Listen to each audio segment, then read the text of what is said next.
Vamos aprender um pouco mais sobre a palavra. Continuando a nossa série, o Evangelho segundo João. Capítulo 1, versículo 6. Houve um homem enviado por Deus, pelo Pai, pelo Criador, cujo nome era João. E esse aqui não é o autor deste livro, e sim João Batista. Tá? Verso 7. Este veio como testemunha para que testificasse a respeito da luz, a fim de todos virem a crer por intermédio dele. Verso 8, ele não era a luz, João Batista não era a luz, mas veio para que testificasse da luz, a saber, a verdadeira luz, que vinda ao mundo, ilumina a todo o homem. Vamos ver, verso 10 também. O verbo estava no mundo, o mundo foi feito por intermédio dele, como nós vimos aí no versículo 3 dessa mesma série. Mas o mundo não o conheceu. Só até aqui. Vamos lá então? João Batista, veja só, foi enviado pelo Criador. João Batista escolheu do nada, agora eu vou avisar as pessoas que o Messias está vindo. Partiu de João Batista essa ideia? Da onde? Não. Olha o texto, claro, como água cristalina. Houve um homem enviado. Ele foi enviado. Quem enviou? Quem o designou? O Pai. Determinação divina. Foi enviado, meu irmão. E hoje, nos livros, na Bíblia, todo mundo fala, todo mundo conhece João Batista. Foi muito marcante isso. A pergunta é, foi de João Batista essa iniciativa de testificar da luz? Não, meu irmão. Ele teve que ser enviado do Criador. Aí você pensa, se ele foi enviado por alguém, significa que ele foi a mesma coisa mandado. O Criador mandou ele fazer esta missão. Se o Criador manda você fazer uma missão, isso não é um desígnio do Criador? Como você pode dizer que você do nada faz alguma coisa pelo Evangelho? Enviado, meu irmão. Chamado, enviado a pregar, a alertar. Todos os profetas foram assim. Apóstolos foram chamados. Os discípulos foram chamados. Esse aqui é o chamado eficaz. E as pessoas rejeitam. E, por incrível que pareça, nós temos hoje religiosos e ditos crentes que dizem que não. Que isso aqui não existe. É você que faz alguma coisa. É você, vem de você, da sua vontade, do seu livre-arbítrio. É? Então temos que rasgar isso aqui da Bíblia. É o Criador que enviou João Batista. Pequeno ensinamento aqui para você. Verso 7. Este veio como testemunha para que testificasse a respeito da luz, do Messias. Vimos nos vídeos anteriores dessa série que a luz é o Messias. Se você não viu os vídeos anteriores dessa série, a explicação dos versículos anteriores, o link vai estar no primeiro comentário fixado no topo. E já aproveitando, ative o sininho aqui do canal para todas as notificações, porque o YouTube não notifica a todos. Todos os dias digite Firmeza da Verdade para acessar o canal aqui no YouTube e ver vídeo novo, porque o YouTube talvez não vai notificar você. Muitas pessoas são desinscritas do canal e não conseguem ver os vídeos porque o YouTube não notifica. Então você tem que pesquisar por conta própria, manualmente, ok? Links importantes de playlists e os meus canais também estarão aqui no Telegram, Instagram, no primeiro comentário fixado no topo. Então vamos continuar aqui. João Batista veio para testemunhar a respeito da luz.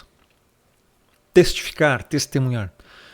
A fim de todos virem a crer por intermédio dele. Veja.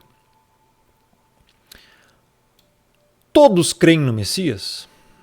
Não. Não. Ponto. Então, como é que aqui está dizendo que todos viriam a crer? Ou para a fim de todos virem a crer por intermédio dele? Essa palavra todos, no grego, ela é pantes. E essa palavra pantes, ela significa ou grupo de pessoas ou classe de pessoas. Tá? Raras exceções, geralmente quando é mencionado sobre condenação, é que vai referir-se a todos de um modo geral, mas quanto à salvação, não. Por quê? Porque todos não serão salvos. Inclusive a Bíblia fala que poucos serão salvos. Mateus capítulo 7, verso 13 e 14. Entrai pela porta estreita, porque poucos acertam por ela. E esta palavra aqui, a fim de todos virem a crer, o negócio fica mais estreito ainda, porque não são todos que creem. E esta palavra crer, ela tem aqui esta forma. Pisteusosim. Virem a crer. Vem da raiz pisteu, que significa depositar toda a confiança, fé, fidelidade. Então, não é a mesma coisa que simplesmente acreditar, porque até os demônios acreditam. Os demônios sabem que Deus existe, que o Messias existe. Os demônios sabem e acreditam na existência deles, viram eles. Então, este crer está relacionado à fé salvífica.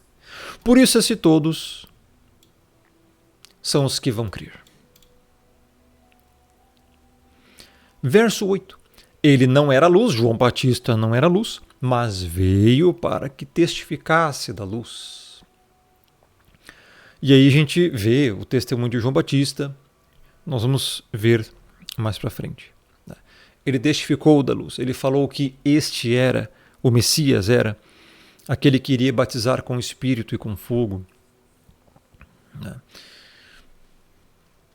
O Messias. Verso 9. A saber, a verdadeira luz, que é o Messias, que vinda ao mundo, ilumina a todo homem. Veja, este mundo aqui, eu já expliquei várias vezes. Está aqui a palavra cosmon. Tá? Mundo. As palavras gregas não estão em ordem igual no português, são diferentes. É como se fosse o inglês, tá? É diferente. Essa palavra cosmon aqui, ela tem no mínimo 6 significados em grego. Ela pode significar mundo, criação, só a terra, mundo, só ímpios, mundo, só salvos, mundo. O sistema mundano, pecaminoso, maligno, tem vários significados. E aqui, vinda ao mundo, logicamente, trata-se de criação, porque o Messias veio para cá, para esta terra, em que o homem, em que o ser humano em geral tem contato.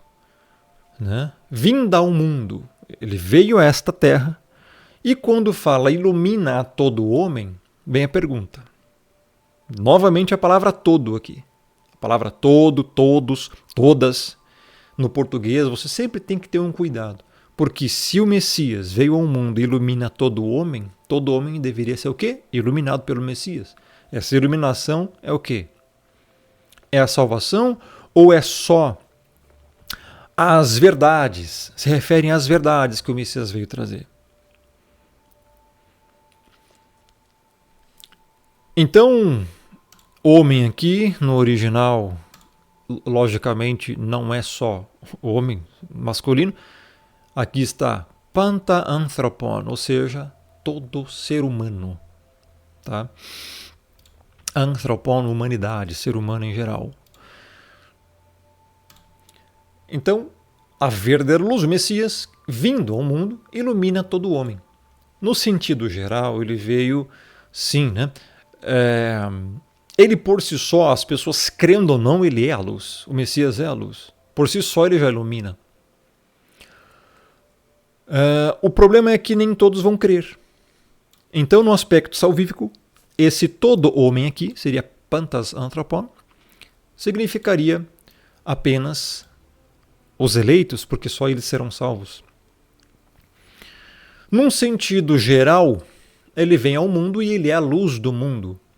No sentido geral. Ou seja, as referências estão aqui em João 8,12.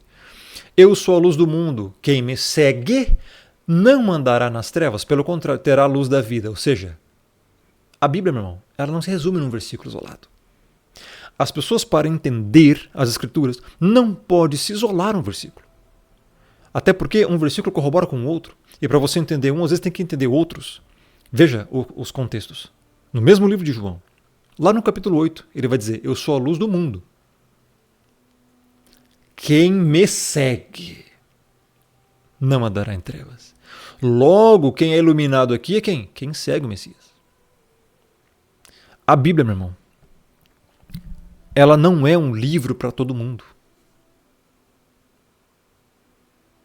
Não é.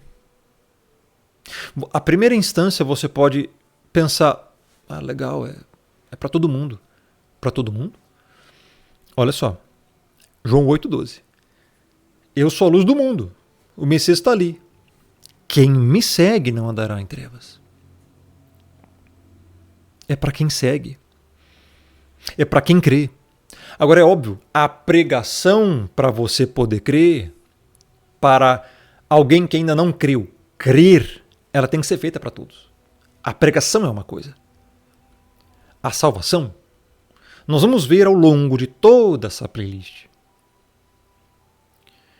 que ela é para um grupo de pessoas, a igreja. Tá? João 9,5. Enquanto estou no mundo, sou a luz do mundo. Veja.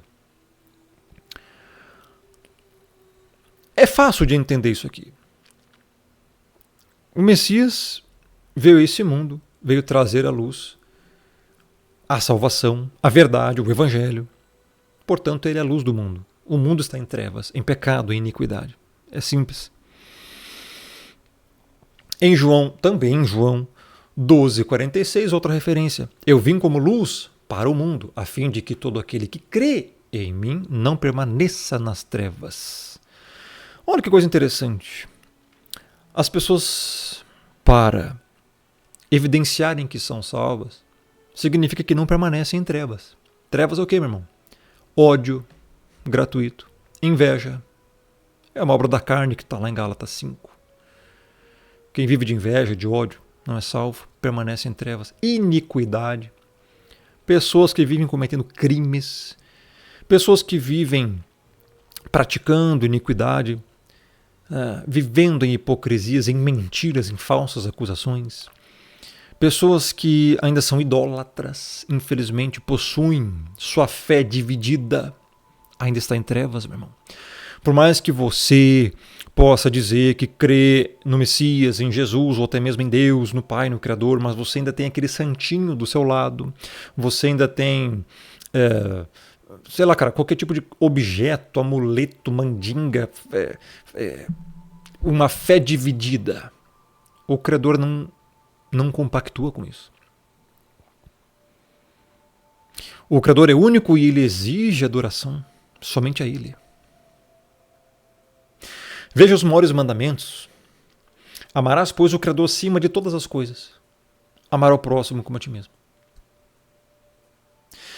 Como que você estará praticando o maior mandamento, que é amar o Criador, se você divide a sua fé em outro tipo de divindade ou ser?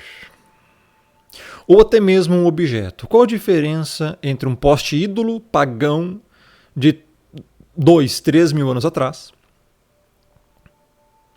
para um amuleto, para um objeto que você deposita sua fé nele hoje também, como espécie de proteção? Muitas pessoas tem essas coisas ainda hoje. E isso vai contra o Evangelho.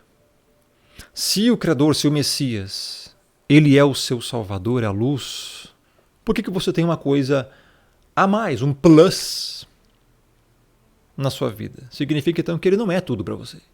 É ele e o pingente, é ele e o santinho, é ele e a imagem, é ele e o poste ídolo, é ele e, sei lá, mano, qualquer coisa a mais que você tem. Cuidado com isso. Porque o segundo mandamento do Decálogo, lá em Êxodo 20, não farás para ti mais de escultura, não se prostrará diante dela, nem as adorarás. E o primeiro é não terás outros deuses diante de mim. E quando você ignora isso, você está desobedecendo o mandamento. A última coisa que o Criador quer é que você desobedeça o mandamento. A primeira coisa que o Criador quer é que você obedeça o mandamento. Não é para o seu mal, é pelo contrário, é pelo seu bem. E o ser humano é tão mal, meu irmão, tão mal, que ele ainda acha que essas coisas boas são ruins. E ainda chama o Criador de mal. Porque ele quer o seu bem. É terrível, cara. Verso 10. O verbo estava no mundo, Messias. O mundo foi feito por intermédio dele, lemos isso no versículo 3. Mas o mundo não o conheceu. Eu posso até explicar melhor esse versículo no próximo vídeo, porque aqui nós temos coisas um pouco diferentes. O verbo estava no mundo.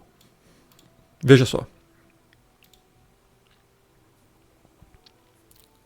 Cosmo, mundo. Aqui também cosmos, mundo. E aqui cosmos, mundo. É a mesma palavra. Mas tem significado diferente. O verbo estava no mundo, estava nesta terra, criação, mundo. O mundo, a criação, foi feito por intermédio dele. Mas, como que o mundo não o conheceu, meu irmão? Mundo aqui, somente ímpios. Porque o salvo conhece, o eleito conhece. Os discípulos estavam no mundo, mas conheceram. Os apóstolos estavam nesse mundo, mas conheceram. Compreendeu? A palavra mundo tem vários significados. Mas, acho que eu vou explicar isso aqui melhor no próximo vídeo. E no próximo vídeo também entenderemos passagens essenciais, muito importantes, que infelizmente muitos arminianos usam para distorcer o significado da própria Bíblia, meu irmão. Veja, não tem nenhum viés aqui do que eu estou explicando. É só o que está escrito. Então o mundo não o conheceu, porque os ímpios não conhecem. E aqui, mundo, só ímpios. Lembra que eu falei que a palavra mundo tem 6 significados? No grego, exatamente isso. O mundo foi feito pelo Messias, pelo Criador. Mas o mundo não conheceu. Que mundo é esse? Ímpios. Não conheceram. Tá? Então, não perca o próximo vídeo. Deixa o like, deixa o joinha, se inscreva, ative o sininho, me siga nas redes, Romulo Marasquim, no Instagram e Telegram. Até o próximo vídeo. Compartilhe com seu melhor amigo esses vídeos, essas playlists, com a pessoa que você quer que entenda a Bíblia. Abraço, até a próxima, que Deus abençoe.